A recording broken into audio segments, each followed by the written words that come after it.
महेश जी, आपका major focus कौन से स्टेट पे है? मेजर मैडम ऐसा है कि गुजरात में तो बहुत काम है, राजस्थान में भी काम है, बहुत काम है, और महाराष्ट्र में अभी स्टार्ट हो रहा है। तो इस 3 स्टेट में पकड़ूंगा नहीं, और मैं काम करना जब 50,000 करोड़ भी मेरे लिए कम पड़ेगा, क्योंकि मोदी जी गुजरात में अभी 1 करोड़ घर बनाने का टारगेट है।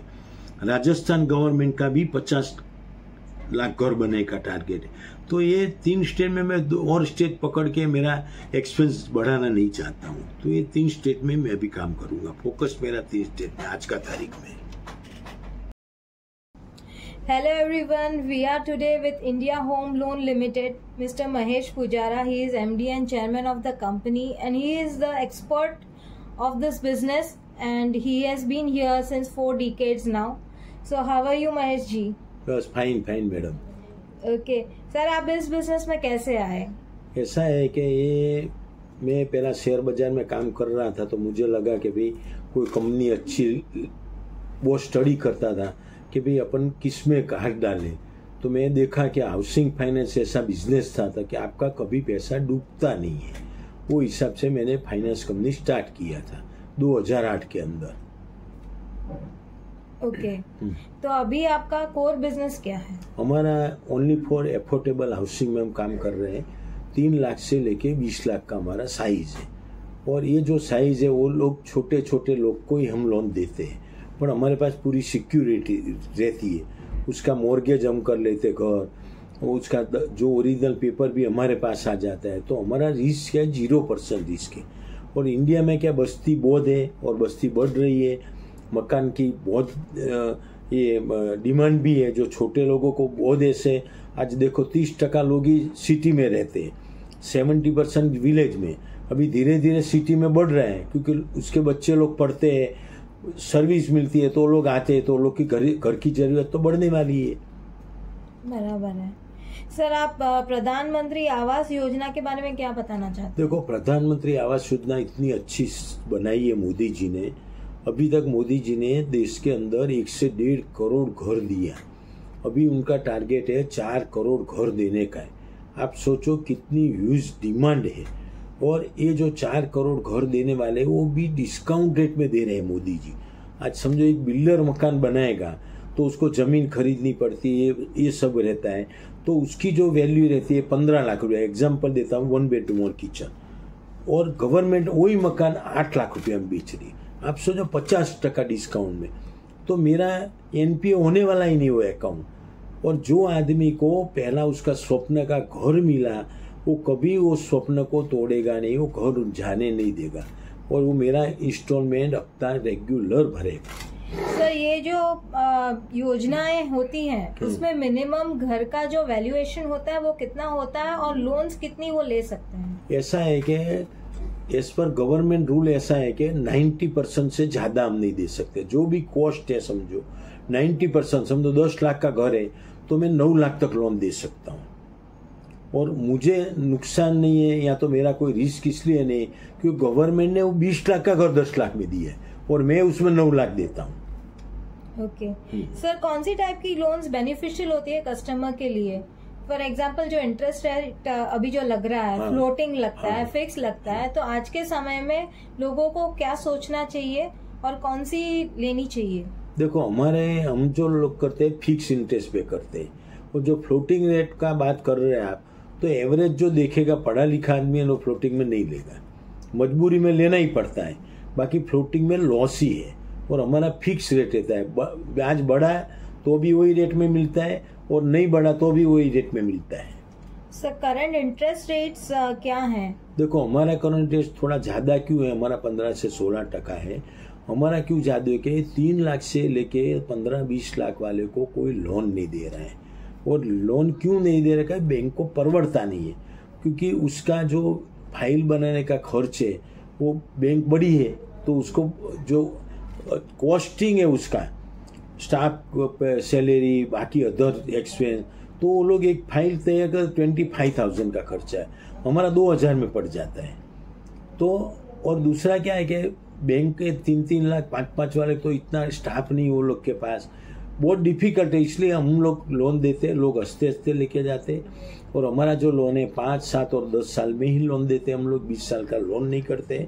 और एवरेज में आपको बताऊं कि मैं कोई भी लोन आज तक दिया है, मेरी लोन 5 से 8 साल से ज़्यादा चलती नहीं है।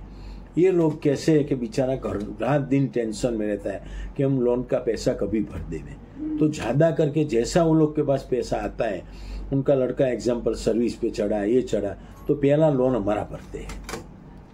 सर मैक्सिमम अमाउंट कितने तक आप लोन देते हैं? हम लोग 5 लाख से 20 लाख, उससे ऊपर नहीं देते हम लोग, हमको इंटरेस्ट भी नहीं है। Okay, so what is the NPA status? NPA हमारा 2-2.5% रहते हैं, पर वो भी क्या नॉमिनल। हमारा लगभग 3 हफ्ता के ऊपर तो सब लोग इमीडिएट भर के जाते हैं। मतलब कोई ऐसा नहीं है, एनपीए मतलब हमारा कोई डेढ़ नहीं है कि पैसा नहीं आएगा, ये पैसा डूब जाएगा, वो हमारे में नहीं है। फिलहाल आप अपॉर्चुनिटी क्या देख रहे हैं मार्केट? देखो अपॉर्चुनिटी ऐसा है कि आप सोचो कि ये देश की बस्ती पहले कितनी थी, 10 साल पहले देखो आज कितनी है। फिर ये आप स्टडी करो कि विलेज में कितनी बस्ती कम हुई, तो वो लोग किधर आए, सिटी में आए। तो लोग का रिक्वायरमेंट तो भले भाड़े पे है कि घर लेने में सबकी कैपेसिटी नहीं रहती है।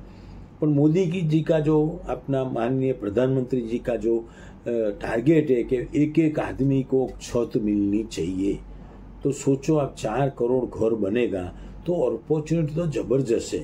अपॉर्चुनिटी देश में खत्म नहीं होएगी। करंट हर्डल्स क्या है आपकी?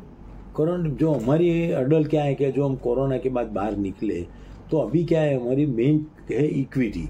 अगर इक्विटी हमको मिल जावे तो हमारा लिवरेज भी बहुत ज़्यादा है। हाउसिंग फाइनेंस कंपनी के लिए गुड लिवरेज, एनबीएफसी को 4 टाइम लिवरेज है, हमारा 14 टाइम लिवरेज है। तो हमको मार्केट से पैसा बहुत मिलता है, और जो भी मिलता है वो सेफ पैसा है। हम देते हैं उसका भी सेफ है, हमको कोई देता है उसका भी सेफ है, हम जिसको देता है वो भी सेफ है। ओके सर, आज के दिन में आपको रेंटल और कमर्शियल प्रॉपर्टी मार्केट्स के बारे में क्या लग रहा है? देखो वो मार्केट पहले से अभी बहुत सुधर गया क्योंकि डिमांड बढ़ गई। आज कॉमर्शियल में क्या है, पहले कोई ऑफिस नहीं करते थे, कैपेसिटी नहीं थे, तो आज लोग ऑफिस भी करने लगे, बैठक तो सबको चाहिए। तो पहले से आज देखो इतना करोड़ों फुट माल बॉम्बे में हो गया है कॉमर्शियल, तो भी आज सब ऑफिस फुल है। कोई ऑफिस ठीक है 5-10% होता है ऊपर नीचे, बाकी अपॉर्चुनिटी बहुत अच्छी है। सर आप ओवरव्यू बताइए हमें, इंडिया का जो इंफ्रास्ट्रक्चर प्रोजेक्ट्स का जो ओवरव्यू है वो आपके हिसाब से कैसा है? देखो अगर आप ढंग से सही उससे करो तो किधर भी नुकसान है ही नहीं। फिर आप जानबूझ के कोई चीज करो ठीक है, बाकी कोई इंफ्रास्ट्रक्चर में कोई लॉस नहीं है। आप जो घर बनाएंगे, समझो मैं 200 के 200 घर एज ए बिल्डर बनाता हूँ, मैं बिल्डर नहीं हूँ पर बनाता हूँ, तो उसको नुकसान ही कोई है ही नहीं, पैसा तो मिलता ही है और डिमांड भी अच्छी है। और आजकल पहले से इजीली लोन भी मिल जाती है लोगों को। जो पहले टर्म्स कंडीशन बहुत वो थी, आज एकदम मार्केट बड़ा से एकदम छोटा हो गया। छोटा मतलब क्या है कि पहले सब बहुत चीज लोगों को देखी जाती थी, और आज ये गवर्नमेंट या जो अपना भारत सरकार को मालूम पड़ा कि भाई घर इज इम्पोर्टेंट, इसलिए उसमें कोई ऐसा मंदी आने का ऐसा कोई प्रश्न है ही नहीं। आप मुंबई मार्केट के बारे में क्या बताना चाहेंगे? मुंबई मार्केट देखो अच्छा है, पर देखो आज के मुंबई मार्केट में क्या होगा कि जो रेट है ना इज वेरी हाई, जो हर आदमी वो हजम नहीं कर सकेगा, क्यों हर आदमी की इतनी कैपेसिटी नहीं है। हर की लोगों की हर फैमिली की कैपेसिटी है कि भाई 10,000 हफ्ता भर सकेंगे, 50,000 भर सकेंगे, फिर लाख भर सकेंगे। तो ऐसे बहुत लोग कम है कि वो ऊपर हफ्ता ज़्यादा भर सके। नंबर 1। नंबर 2 अनसर्टेन सर्विस हो गई। तो आज मैं समझो सर्विस करता हूँ, मेरा 2 लाख पगार है, कल मेरी नौकरी छूट गई तो मुझे इंस्टॉलमेंट नहीं भर सकूँ। तो जो लेवल है डिमांड बहुत है, पर उसको या तो मार्केट रेट कम होना चाहिए तो ही पॉसिबल है, बाकी मार्केट में कोई प्रॉब्लम नहीं है। सर अभी तो ये चल रहा है कि मार्केट में माल बहुत है लेकिन लेने वाले बहुत कम हैं। वही तो मैं आपको बताया है कि आज देखो मेरी कैपेसिटी नहीं है। आज एक 50 लाख का घर आज मुझे 5 साल में आप बोलते हो 2 करोड़ का, मैं कैसे ले सकूंगा? मेरी तो इनकम सेम ही है, समझो 10% बढ़ी है तो 10% सामे इन्फ्लेशन बढ़ गया है।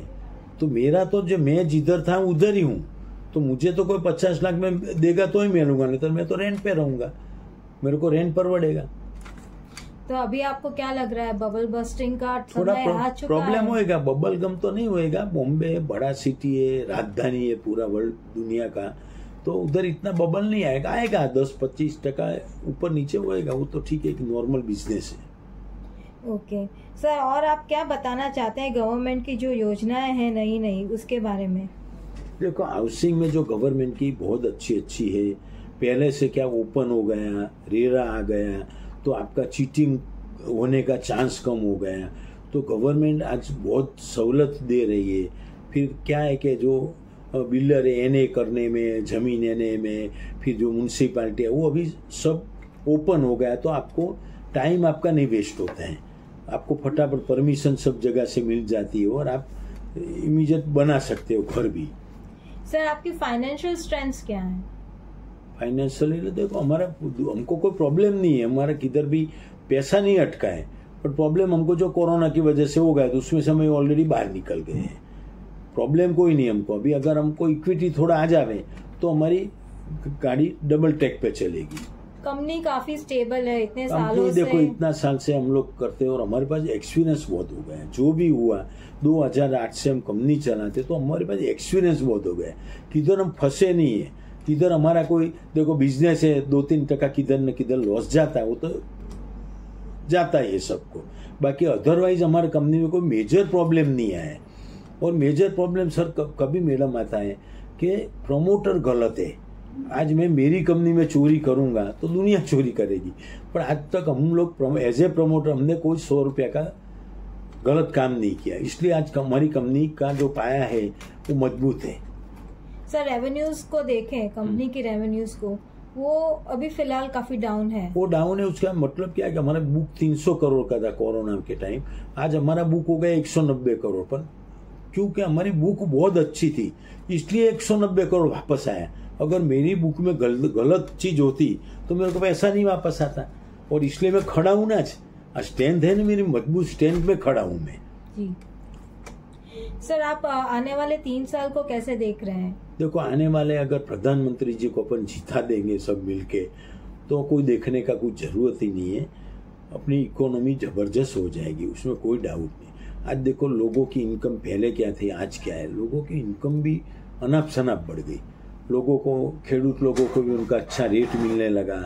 तो कहने का मतलब है, ये लास्ट जो 10 साल में, 5-7 साल में जो प्रगति हुई है वो अनबिलेबल हुई, और अगले 5 साल में अगर जो मोदी जी आ गए तो फिर अपने को कोई देखने का जरूरत नहीं है, पर ट्रिलियन बेस पर अपनी देश आगे बढ़ जाएगा। How do you foresee the growth of the company in coming 3 years? देखो, हमारा थोड़ा प्रॉब्लम जो है, अगर वो सोल्व हो गया तो मैं आपको इतना गारंटी देता हूँ कि 3 साल में जो हमारी बुक है 500 से 1000 करोड़ की हो जाएगी, उसमें कोई डाउट ही नहीं है। और हमारा कोई 1 रुपया भी गलत जगह पे जाएगा नहीं, जो भी हम लोग देते फाइनेंस वो फुल सिक्योरिटी के साथ देते, तो हमको हमारी कंपनी में लॉस होने का चांस ही नहीं रहेगा। सर, आपका विजन क्या है? विजन हमारा है कि लोगों को, देखो, जिसको घर नहीं है उसको घर मिले। मोदी जी हेल्प कर रहे हैं कि भाई 50% में घर दो, फिर हम उसको कोई लोन नहीं देता है, उसको लोन हम लोग देते हैं।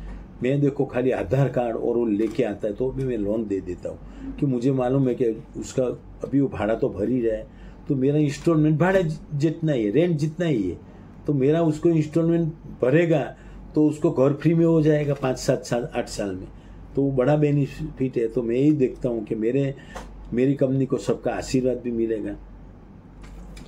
सर, आपको इन्वेस्टर्स के लिए क्या मैसेज देना है? इन्वेस्टर को ये देखा है, देखो बहुत कंपनी है, आप थोड़ा स्टडी करो, रेट के सामने मत देखो कि भाई अपना फ्यूचर क्या है, कि भाई अपना पैसा डूब जाएगा इसमें या नहीं डूबेगा, वो देखो।